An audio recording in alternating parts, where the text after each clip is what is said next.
Hello and welcome to an DCUO Online video. Today I'm going to be documenting every lie that I could find in the game's old trailers. At least the more notable ones anyway. Let's begin.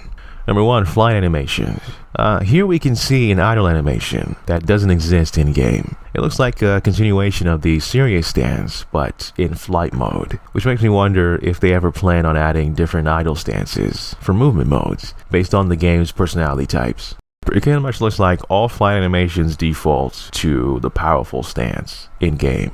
And also, there's clips of characters, including Wonder Woman, flying with both arms stretched out. An animation that also, unfortunately, does not exist in game. It would be really cool to have, though. It's very strange that flight is like the most common movement mode in the game, especially for NPCs. But for whatever reason, they only created one animation for it. All it has is putting your right arm out. Number 2, racing the Flash. There are a few clips of characters running down the streets and up buildings alongside the Flash. Unfortunately, this doesn't happen in game and is in no way possible. There are also some clips of characters gliding alongside Batman through Gotham, which also can't happen. But man, would it be so cool to race the Flash. I'd love that. Who wouldn't love that? Number 3, larger character builds. Seems pretty clear from the trailers that there were plans to create much larger character options for us to play as, more Hulkified, Doomsdayified builds. But it seems those plans were scrapped at some point for something more similar to the others, leaving us with this unfortunate mess of a build with giant arms and tiny legs. Number 4, combat trailer. In this trailer, we see a ton of characters fighting NPCs in a small area. Now, this trailer is misleading because it doesn't show the insane amount of lag that would occur with this much combat happening so close together. Number 5, missing styles. There are quite a few styles that appear in the trailers that don't exist in game, like this Brainiac slimline in the iconic Battlesuits trailer, or this weapon style. This yellow jacket looking mask I don't think is in the game. The Green Lantern ring with no glow on it, which would be very cool if they added that as a feature. It's not too late. Let us turn off the glow. The helmet, shoulders, and boots on this fourth world style don't exist in game. Almost every style in a character trailer is unavailable, except for the Shaman and Gadgeteer style. Number 6, Miscellaneous. It's a compilation of the, less important things. The first one being that you cannot destroy objects someone is holding. You have to make them drop it first by stunning them or knocking them down. Secondly, I don't know of any helicopters in the Metropolis open world that can be picked up and thrown, but I could be wrong. The third thing is your weapons are not incorporated in your power animations like the trailers show. Besides the cinematic trailers, Cersei doesn't appear in most of the promotional content. She's the only mentor character who isn't a prominent part of the advertising. Even the game's official cover doesn't feature her, as her spot is taken up by Catwoman. And lastly, there are no big open world battles where iconic characters and our creative characters all duke it out in the streets. Though it would be fun, maybe being able to turn to Legends characters and maybe combining Legends PvP and normal PvP together somehow, give Fortnite a run for their money. But that's never gonna happen. It's good to have dreams though. Number 7, cinematic trailers. A lot of people may not know this, but DCUO Online actually has 3 cinematic trailers. There's the Battle for Metropolis one, which everyone and their grandma has seen. Then there's the Fractured Future one with Batman, Lex Luthor, and the original character called Fracture. And both of these trailers were made by Blur Studio, headed by the man who also directed the first Deadpool movie. But there's actually a third one that preceded both of these and was created by a company called Mass Animation. And here are the lies in that trailer. The trailer opens with the Joker attacking a cop in a Gotham City alleyway and is then confronted by Batman. In reality though, Joker doesn't exist in the Gotham City open world. Only Batman can be found there. He has 5 locations and he doesn't engage in a fistfight with any iconic characters. Don't let the villains win. Yeah, whatever you say, Batman. All the outfits you see on the characters here behind the Joker are in the game, except for the robot armor outfit. It seems they had plans to add it to the game, but those plans must have fallen apart at some point, and there is nothing like it in the game either. The patriotic gear on our left behind Wonder Woman was removed from the game, besides the gloves, belt, and boots. The retro tech style has a gun strapped to the right leg, a style that does not exist in the game. The guy with wings, I believe, is wearing the Bloodbat costume, except the wings are incorrect. The ones in game don't have feathers. They're more like pterodactyl wings. The metalhead style girl uses what looks like magnetic powers to throw light poles, but this type of ability doesn't exist in the game. The trailer once again contains multiple comic heroes and villains coming together in the streets alongside us to fight, which, again, never happens in the actual game.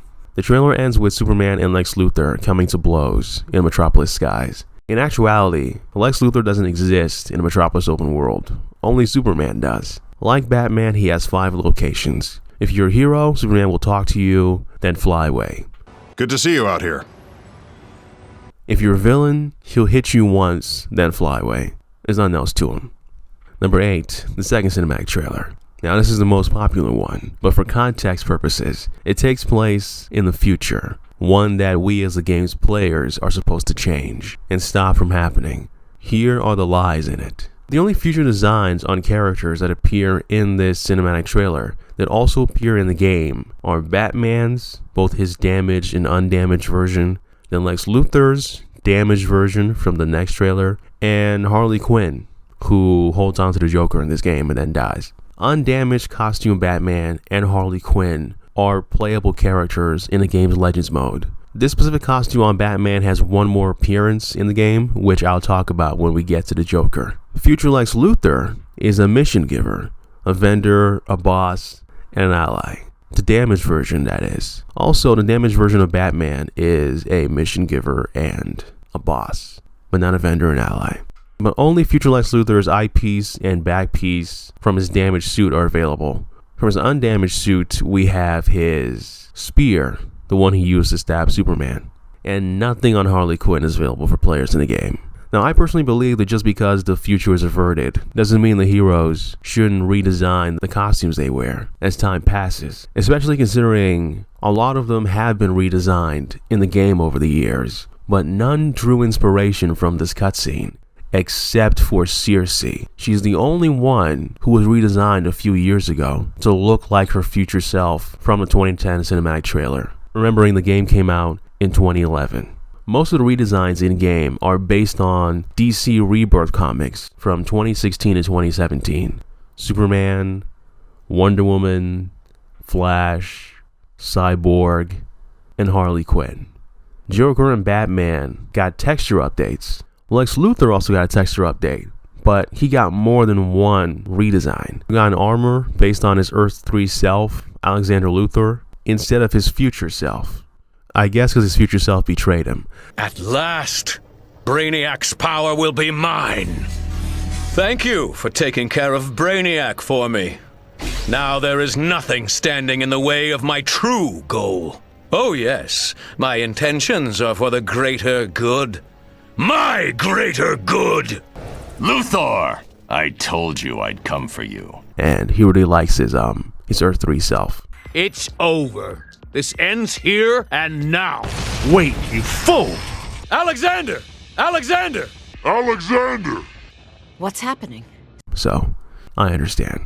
Deathstroke got a retexture and a recolor, while Black Adam received an original design. I'm assuming it's original. I've never seen Black Adam look like this in anything else. In the trailer, future Wonder Woman has the quad and shoulder protector, I guess. And she has this orange glow around the gold parts of her costume. Nothing like this exists in the game. That outfit doesn't exist in game for her or for us, the players. In the trailer, Green Lantern has a construct cast and bandages around his left knee, which does not exist in the game, either for him or as a style for players. The character has never undergone any design changes, only a texture update. Then we have Cyborg and Future Flash, whose designs are also not in the game. Both of them look very cool. Cyborg has a pack on his back that carries ammunition attached to his arm cannon. No part of this style is available in the game to us as players. Flash, on the other hand, his helmet is a style we can get. That's it. And unfortunately, it doesn't look as good as the cutscene. Then there's Deathstroke, who once again has a beautiful future design that makes no appearances in game. It's not available to us as players. Future Joker existed once in the game during the final days of beta testing back in 2010. It was called the Battle of Legends. The game's developers, including Jim Lee, controlled him, future Batman, then normal Superman, and Lex Luthor in the game's open world. You had to fight them and other players, and then Brainiac and his forces, all at the same time. This is the closest the game ever came to being like the cutscene. Unfortunately, this never happens again, nor do any similar events, as far as I can tell. Also, future Joker's full costume is available in-game. Both Black Adam and Superman's clothing are torn from combat, but this feature doesn't exist in-game. Superman's outfit is the same as his past self, as well as Black Adam's. However, Superman also has this nice 5 o'clock shadow, which personally I love to have in-game, but facial hair is just not something the devs care about anymore. Also, Giganta never gets this big in-game. Don't get me wrong, she's a big, beautiful woman, but she's not apartment building big. Oh, I've never been so insulted in all my life. And number 9, the third cinematic trailer, Fractured Future. The designs for the Brainiac robots we see on the ground at the beginning don't exist in-game. Fracture, the original character created for the game's advertising, is shown to be able to dilate his perception of time through his goggles and plan out attack strategies through a HUD system, very similar to what Iron Man has in his helmet. This feature does not exist in the game, and opponents don't have weak points. You just hit them, dead center, every time, with your target lock. I don't remember ever seeing Brainiac robots have a light construct blade attached to their arm, but there's too many of them in the game for me to be certain. Brainiac robots also don't have this cool ass walk where they strut like they own the place, walking as if they're the main characters of the cutscene. Crazy. Also, I'm not sure what those designs are for the little Brainiac robots behind them, but I don't think those exist in the game either. Fracture's full costume is available in game, and Fracture himself, although he gets electrocuted, stomped on, and blown up, is alive and well in the game. He's an NPC that walks around the House of Legends. Future Batman's damaged armor does not have rocket boots, nor does he have a plasma cannon in the game. In the cutscene, Lex activates the fortress's self-destruct. Initiate auto-destruct. Authorization, Luthor Alpha 5. And we see the fortress blow up. But in the comic, the fortress never blows up. Now, the cutscene was released before the comic, but it does make sense that Batman would be able to stop the self-destruct sequence. He's the one who gave Lex Luthor clearance to the Fortress of Solitude to be able to activate the sequence. So therefore, Batman would also have clearance to deactivate it from Superman, presumably. Undoing Lex's actions should be very simple. I'll be coming for you. And that's it for every lie I could find in the game's trailers, without getting too nitpicky. Hope that's alright. Do you agree with the list? Is there a lot of stuff you think I missed? Any information you might have or insight that I might have overlooked? I'd love to hear it. Yeah, thank you for watching. Have a wonderful day. Bye.